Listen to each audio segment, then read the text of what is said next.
2 বছর ধরে কোনো আন্তর্জাতিক ম্যাচ খেলেনি বাংলাদেশ ভলিবল দল। তাই বিশ্ব র্যাঙ্কিংয়েও লাল সবুজ দল হারিয়েছে নিজেদের সেরা স্থান।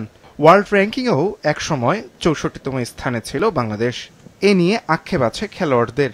তবে সেই আক্ষেপকে দূরে রেখেই 2026 সালের এসএ গেমসের জন্য নিজেদের তৈরি করছে বাংলাদেশ পুরুষ ভলিবল দল। ক্যাম্প শুরু করেছিল 42 জন খেলোয়াড়, বাছাই করা 14 জন সুযোগ পাবে পাকিস্তানে যাওয়ার। আমাদের সার্ভিস রিসেপশনের দিকে ফার্স্টে ফিটনেসের দিকেও দেখতেছে, তারপর সার্ভিস রিসেপশন দেন ব্লক। এসএ গেমসে পদক জয়ের সম্ভাবনা এবার আমরা দেখছি। আশা করি যে এবার একটা পদক ঘরে নিয়ে আসতে পারবো ইনশাল্লাহ। প্রায় 1.5 মাস চলছে আমাদের অনুশীলন, এখনো হয়তো 2 মাস মতো আছে। আমাদের ইচ্ছা আর কি চ্যাম্পিয়ন হওয়ার ইচ্ছা আছে, এখন বাকিটা আল্লাহর ভরসা। টিম ম্যানেজমেন্টের 9 সদস্যের মধ্যে কোচ 5 জন। খেলোয়াড়দের ফিটনেস টেস্ট দিয়েই ক্যাম্প শুরু করেছেন তারা। তবে এখন বেশি জোর দেওয়া হচ্ছে প্র্যাকটিস ও কৌশলের দিকে। সঙ্গে প্রতিপক্ষের রক্ষণ নিয়েও কাজ করছে কোচিং প্যানেল। আমরা 1 বছর পিছিয়ে গেছি, কিন্তু আমরা এখন কঠোর অনুশীলন করছি কিভাবে আমরা আবার আমাদের জায়গায় পৌঁছাইতে পারি।